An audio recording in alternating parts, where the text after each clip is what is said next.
की पूरी तरह से एक आर्टिफिशियल इंटेलिजेंस चला रहा हूँ। इसका नाम है AIPF। तो चलिए आज इसकी तह तक जाते हैं, देखते हैं कि इस दावे में आखिर कितना दम है।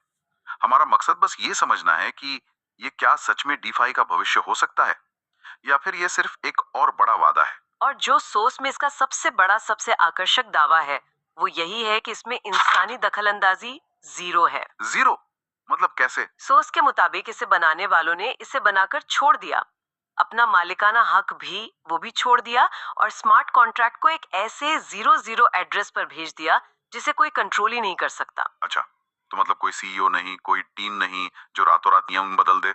बिल्कुल, कोई लालच या डर में आकर फैसले नहीं ले सकता। एक बार जो नियम बना दिए वो बन गए, सब कुछ AI के हवाले, लिक्विडिटी से लेके सप्लाई तक सब कुछ। सब कुछ ऑटोमेटेड। और मजे की बात यह है कि ये कोई एक अकेला AI नहीं है। तो फिर प्रेजेंटेशन के हिसाब से ये असल में 5 अलग अलग AI का एक ग्रुप है, एक टीम है जो मिलकर काम करती है। 5 एआई मतलब एक तरह की एआई कमेटी या डिजिटल कैबिनेट। हाँ, बिल्कुल सही शब्द है, एक डिजिटल कैबिनेट। और हर AI को एक खास जिम्मेदारी दी गई है। दिलचस्प है। तो इस कैबिनेट में कौन कौन है और किसके पास क्या काम है? तो देखिए, हर AI क्रिप्टो की एक क्लासिक समस्या को सुलझाने के लिए बनाया गया है। ठीक है। जो पहला AI है उसे NE कहते हैं। एनई। हाँ, ये एक तरह से सिस्टम का सेंट्रल बैंक है। कब नए कॉइन बनाने हैं और कब मार्केट से कॉइन वापस खरीदकर उन्हें जला देना है, मतलब सप्लाई को कंट्रोल करना, ये सब उसी का काम है। ठीक है, तो एक हो गया सप्लाई कंट्रोलर, ताकि बहुत ज्यादा कॉइन मार्केट में आके कीमत न गिरा दे। बिल्कुल। फिर दूसरा AI है ALS। एएलएस। ये एक 24/7 काम करने वाला ट्रेडर है। इसका एक ही काम है, बाजार में पैनिक को रोकना। पैनिक को रोकना, वो कैसे? जैसे ही लोग बेचना शुरू करते हैं, ये खरीदना शुरू कर देता है, और जब लोग ज्यादा खरीदने लगते हैं तो ये सप्लाई मैनेज करता है।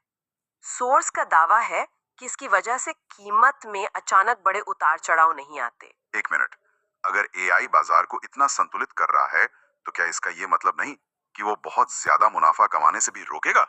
क्या ये स्थिरता के लिए हाई रिटर्न की संभावना को खत्म कर देता है? ये बहुत अच्छा सवाल है, और थ्योरी के हिसाब से हाँ, ये बेतहाशा उछाल को भी रोकेगा और भारी गिरावट को भी। इसका लक्ष्य है एक स्थिर विकास, रातों रात 100 गुना वाला रिटर्न नहीं। ठीक है, तो 2 एआई हो गए। आगे? तीसरा है आरिप, जो एक तरह का रोबो इन्वेस्टर है। जो लोग पैसा लगाते हैं उनके रिवॉर्ड्स को ये अपने आप री इन्वेस्ट करता रहता है। ताकि कंपाउंडिंग का फायदा मिले। जी हाँ। चौथा है सिग, यानी सिस्टम का खजांची। ये प्रोजेक्ट की ट्रेजरी को मैनेज करता है। और पांचवा ALP, हर 12 घंटे में ये हिसाब लगाता है कि अगले साइकिल में कितने नए कॉइन्स बाजार में छोड़े जाएंगे। तो एक सप्लाई कंट्रोलर, दूसरा मार्केट स्टेबलाइजर, तीसरा रोबो इन्वेस्टर, चौथा खजांची। ये वाकई एक पूरी डिजिटल सरकार जैसा लग रहा है ना? तो अब सवाल ये उठता है कि आम इंसान इस सरकार का हिस्सा कैसे बन सकता है? इसमें निवेश कैसे होता है? इसका तरीका है स्टेकिंग। मतलब सोर्स बताता है कि लोग AIPF कॉइन खरीदते हैं और उन्हें सिस्टम में एक तरह से लॉक कर देते हैं। और उस लॉकिंग के बदले रिवॉर्ड मिलता है। हाँ, और रिवॉर्ड इस बात पर निर्भर करता है कि कॉइन कितने समय के लिए लॉक किए गए हैं। मतलब जितना लंबा कमिटमेंट उतना बड़ा फायदा। बिल्कुल। सोर्स के मुताबिक एक फ्लेक्सिबल प्लान है जिसमें आप अपना मूलधन कभी भी निकाल सकते हैं। उस पर रोजाना 0.6% का रिटर्न है। 0.6% रोजाना? हाँ, लेकिन अगर कोई 360 दिनों के लिए, मतलब करीब 1 साल के लिए अपने कॉइन्स लॉक करता है तो उसे रोजाना 1% का रिवॉर्ड मिलता है। 1% रोजाना? और वो भी कंपाउंड होता होगा? हाँ, हर 12 घंटे में ऑटोमेटिकली कंपाउंड होता है। ये आंकड़े सुनने में बहुत बड़े लगते हैं। प्रेजेंटेशन में इसका कोई उदाहरण दिया है क्या? दिया है, और वो उदाहरण बहुत प्रभावशाली है।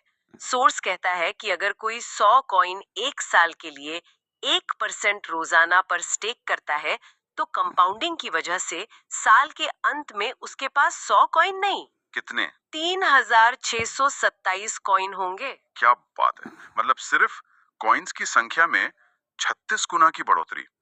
इसमें कॉइन की कीमत में होने वाली बढ़ोतरी तो शामिल ही नहीं है। बिल्कुल। 36 गुना? यहाँ एक नेटवर्किंग पहलू है। मुझे लगता है हमें इस पूरे सिस्टम के डिजाइन को एकदम शुरू से समझना होगा। बिल्कुल। और इन चार्ट्स में कुछ और भी दिलचस्प चीजें हैं, जैसे ये रैंक के नाम है, नोवा, वाइब, क्वांटम। हाँ, फिर हर रैंक के लिए कुछ शर्तें हैं। आपकी अपनी होल्डिंग्स जो यूएसडीटी में है, मतलब एक तरह की डिजिटल करेंसी। ठीक है। फिर है टीम टर्नओवर, वैलिड रेफरल्स, और एक एक बहुत ही अनोखा शब्द आरओआई ऑन आरओआई। हाँ, इसी पर मैं आने वाली थी। आरओआई ऑन आरओआई मतलब मैंने रिटर्न ऑन इन्वेस्टमेंट तो सुना है, पर ये रिटर्न ऑन इन्वेस्टमेंट पर रिटर्न, ये क्या चीज है? मतलब लगभग 8-9 हजार रुपए लगाने होंगे। ओके। आपकी टीम का टर्नओवर 5,000 यूएसडीटी का होना चाहिए, और आपको कम से कम 2 लोगों को सिस्टम में लाना होगा जिन्हें ये वैलिड रेफरल्स कह रहे हैं। ठीक है, ये तो किसी भी सेल्स या एफिलिएट प्रोग्राम जैसा लग रहा है। आपने कुछ पैसे लगाए, 2 लोगों को जोड़ा और एक छोटा-सा टारगेट पूरा किया। हम्म। लेकिन इसके बदले में जो 10% आरओआई ऑन आरओआई मिल रहा है, उसका मतलब क्या है? क्या ये मेरे $100 पर 10% है? नहीं, यहीं पर सारा खेल है। अगर ये सिर्फ आरओआई होता तो इसका मतलब आपके 100 यूएसडीटी पर रिटर्न होता। अच्छा। लेकिन आरओआई ऑन आरओआई का मतलब है कि आपकी टीम जो रिटर्न कमा रही है उस पर आपको रिटर्न मिल रहा है। ओह! इसे ऐसे समझिए कि आप एक टीम की मैनेजर है।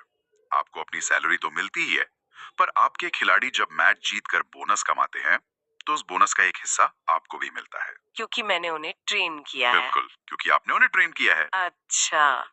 तो मतलब मेरी कमाई सिर्फ मेरे पैसों पर नहीं बल्कि मेरी टीम की कमाई पर भी निर्भर करती है। ये तो ये तो शुरू से ही आपको एक रिक्रूटर या मैनेजर की भूमिका में डाल देता है। एग्जैक्टली। और ये तो बस शुरुआत है। अगली ही रैंक वाइब पर छलांग देखिए। होल्डिंग सीधी 5 गुना बढ़कर 500 यूएसडीटी। टीम टर्नओवर 4 गुना बढ़कर 20,000। और आरओआई ऑन आरओआई सीधा दोगुना होकर 20% हो जाता है। और ये सिलसिला रुकता नहीं है। कोर, फ्लक्स, पल्स, सिंक से होते हुए जब हम इस पहले चार्ट के आखिरी रैंक, न्यूरा तक। हाँ, न्यूरा तक पहुंचते हैं तो आंकड़े देख के होश उड़ जाते हैं। न्यूरा के लिए 10,000 यूएसडीटी की होल्डिंग्स चाहिए। मतलब शुरुआती नोवा से 100 गुना ज्यादा। 100 गुना। और टीम टर्नओवर देखिए, 25 लाख यूएसडीटी का। 25 लाख? और आरओआई ऑन आरओआई भी 70% तक पहुंच जाता है। ये तो एक छोटी मोटी कंपनी चलाने जैसा हो गया। बिल्कुल। यहाँ तक पहुंचते पहुंचते आप एक निवेशक या आप छोटे मोटे रिक्रूटर नहीं रह जाते, आप एक पूरा सेल्स नेटवर्क चला रहे हैं। हाँ। और ये जो रफ्तार है बढ़ने की, ये अचानक रॉकेट की तरह तेज हो जाती है। लगता है ये जानबूझकर किया गया है। मतलब शुरुआती लेवल्स पर पहुंचना शायद उतना मुश्किल ना हो, लेकिन जैसे जैसे कोई ऊपर बढ़ता है, जरूरी संसाधन और टीम का साइज वो बहुत तेजी से बढ़ने लगता है। एक तरह का फिल्टरिंग मैकेनिज्म है ये, हाँ बिल्कुल। जो सिर्फ सबसे ज्यादा समर्पित और प्रभावशाली लोगों को ही आगे बढ़ने देता है। ठीक है, तो न्यूरा तक पहुंचने के लिए 25 लाख का टर्नओवर चाहिए। ये अपने आप में एक बहुत बड़ा आंकड़ा है। लेकिन कहानी यही खत्म नहीं होती है ना, बल्कि यहाँ से तो असली खेल शुरू होता है और चीजें बहुत अजीब हो जाती है। हाँ, यहीं से सिस्टम अपना असली रंग दिखाता है। न्यूरा के बाद अगला रैंक है क्वांटम। क्वांटम। यहाँ होल्डिंग्स 12,000 यूएसडीटी हैं और टीम टर्नओवर सीधा 60 लाख पहुंच जाता है। मतलब न्यूरा की टर्नओवर से दोगुने से भी ज्यादा। इसे एक वीडियो गेम की तरह सोच सकते हैं क्या? कैसे? जैसे शुरू के लेवल्स में आपको ज्यादा से ज्यादा सिक्के, मतलब टर्नओवर, इकट्ठे करने होते हैं। लेकिन आखिरी लेवल्स जीतने के लिए आपको अपनी टीम के 2 और खिलाड़ियों को भी प्रो लेवल पर पहुंचाना होता है। आप अकेले नहीं जीत सकते। बहुत बढ़िया एनालॉजी है, बिल्कुल यही हो रहा है। सिस्टम आपको एक अकेले खिलाड़ी से एक टीम कैप्टन और फिर एक कोच बनने पर मजबूर कर रहा है। और इनाम भी उसी हिसाब से बढ़ता होगा। बिल्कुल। क्वांटम पर जहां आरओआई ऑन आरओआई 80% है, वहीं एपेक्स पर ये 150% तक पहुंच जाता है। 150%? हाँ, हर लीडरशिप लेवल पर 10% की सीधी बढ़ोतरी, ये एक बहुत बड़ा प्रोत्साहन है अपनी टीम को आगे बढ़ाने के लिए। ठीक है, तो चलिए अब इन सब टुकड़ों को एक साथ जोड़कर देखते हैं। जब हम इन दोनों चार्ट्स को साथ में देखते हैं तो इस एआईपीएफ सिस्टम की पूरी तस्वीर क्या बनती है? ये असल में है क्या? अगर हम इसे पूरी तरह से डीकंस्ट्रक्ट करें, तो ये एआईपीएफ सिस्टम 3 मुख्य स्तंभों पर खड़ा है। 3 स्तंभ। पहला, व्यक्तिगत निवेश, मतलब पर्सनल स्टेक। आपकी यूएसडीटी होल्डिंग्स। आपको खुद भी सिस्टम में पैसा लगाकर रखना होगा। ठीक है। आप सिर्फ दूसरों के भरोसे नहीं बैठ सकते। सही। दूसरा, टीम का प्रदर्शन, जिसे हम सेल्स इंजन कह सकते हैं। टीम टर्नओवर और रेफरल से मापा जाता है। ये शुरुआती और मिड लेवल की ग्रोथ का इंजन है। आपको एक सक्रिय और बढ़ती हुई टीम बनानी ही होगी। बिल्कुल। और तीसरा, जो शायद सबसे महत्वपूर्ण और अनोखा है, लीडरशिप डेवलपमेंट, एक लीडरशिप फैक्ट्री। ऊंचे स्तरों पर आपकी तरक्की इस बात पे निर्भर करती है कि आप अपनी टीम के सदस्यों को कितना प्रमोट कर पाते हैं। और इन तीनों स्तंभों को एक साथ चिपका कर रखने वाला गोंद है ROI ऑन ROI। अब ये शब्द ज्यादा समझ में आ रहा है। ये सिर्फ एक कमीशन नहीं है, नहीं, ये इस पूरे इकोसिस्टम का ईंधन है। एकदम सही। ये शब्द ही इस संरचना की आत्मा है। ये सुनिश्चित करता है कि हर स्तर पर हर व्यक्ति की सफलता उसकी टीम की सफलता से जुड़ी हो। हम्म। आपकी कमाई सिर्फ आपकी नहीं है, ये आपकी पूरी टीम के प्रदर्शन का नतीजा है। ये एक ऐसा इकोसिस्टम बनाने की कोशिश है, ना कि सिर्फ एक रैंकिंग की सीढ़ी जहां आप दूसरों को नीचे धकेलकर ऊपर चढ़ते हैं। यहाँ आपको दूसरों को ऊपर खींचना पड़ता है। खींचना ही पड़ता है। मतलब रणनीति हर लेवल पर पूरी तरह से बदल जाती है। अब मैं अपनी कमाई निकालना चाहता हूँ, क्या होता है? हाँ, तो जैसे ही आप विड्रॉ बटन दबाते हैं, खेल शुरू होता है। सिस्टम आपसे पूछता है कि आप कितनी जल्दी पैसा चाहते हैं। मतलब? अगर आपको तुरंत निकासी चाहिए, तो आपको 20% की भारी भरकम फीस देनी होगी। 20%? जी हाँ, लेकिन अगर आप 60 दिन इंतजार करने के लिए तैयार हैं, तो ये फीस शून्य हो जाती है। और बीच में अलग अलग दिनों के लिए अलग अलग फीस है। तो धीरे धीरे पैसे रिलीज करने का लॉजिक तो समझ आता है, ताकि मार्केट में अचानक सप्लाई ना बढ़े। लेकिन 60 दिन तक इंतजार कौन करेगा? ये एक तरह से सिस्टम को स्थिर रखने का तरीका है। लेकिन सबसे जरूरी बात यह है कि आप कोई भी विकल्प चुने, पैसा आपको एक साथ कभी नहीं मिलता। अच्छा। वो रोजाना छोटी छोटी किश्तों में रिलीज होता है।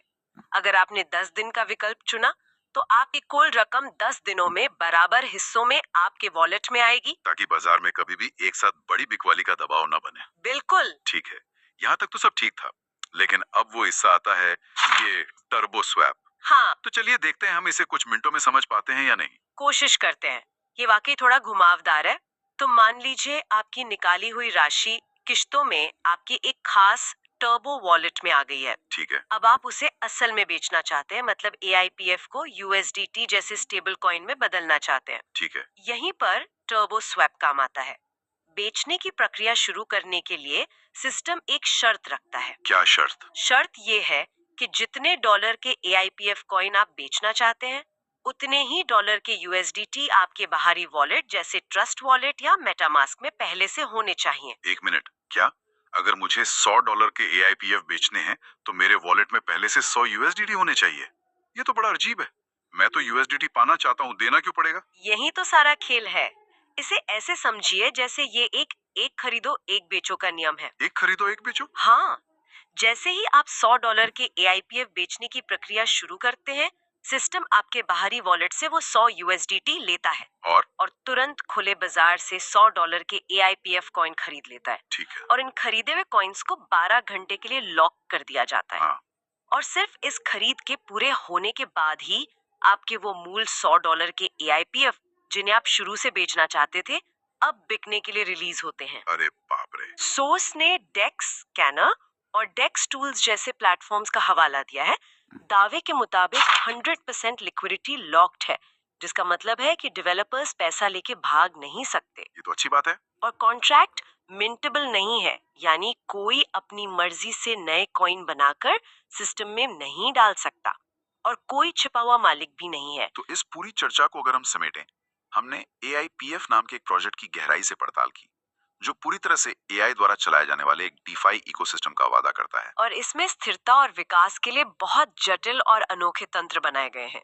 इसका तकनीकी डिजाइन, खासतौर पर इसका विड्रॉल सिस्टम और ये टर्बो स्वैप, सप्लाई और डिमांड को काबू में रखने का एक बहुत ही साहसिक प्रयास है। नतीजा चाहे जो भी हो, ये टोकन इकोनॉमिक्स में एक आकर्षक केस स्टडी तो है ही, कि कैसे एक सिस्टम खुद को इंसानी भावनाओं के असर से बचाने की कोशिश कर सकता है। और अगर हम सिर्फ सोर्स मटेरियल के नजरिए से देखें, तो ये एक ऐसा मौका है जो जिंदगी बदल सकता है। क्रिप्टो की अगली बड़ी क्रांति। हाँ, जो अपने शुरुआती निवेशकों को मालामाल कर सकती है। अंत में इस प्रोजेक्ट का पूरा आधार इस एक विचार पर टिका है कि एक परफेक्ट तरीके से डिजाइन किया गया ऑटोमेटेड AI एल्गोरिथम एक स्थायी और लगातार बढ़ने वाला वित्तीय सिस्टम बना सकता है। क्योंकि उसमें से इंसानी भावनाओं की खामियों जैसे लालच और डर को निकाल दिया गया है। लेकिन यहाँ एक बड़ा सवाल सोचने के लिए रह जाता है। क्या? क्या होता है जब इंसान जो भारी रिटर्न कमाने की इच्छा से भरे हुए हैं इस परफेक्ट सिस्टम के साथ इंटरेक्ट करते हैं? क्या कोई भी एल्गोरिथम, चाहे वो कितना भी इंटेलिजेंट क्यों ना हो, सच में इंसानी लालच और घबराहट की अप्रत्याशितता का हिसाब रख सकता है? खासकर तब जब पूरी दुनिया का असली पैसा दांव पर लगा हो। गुड मॉर्निंग फ्रेंड्स, बहुत बहुत स्वागत है आप सभी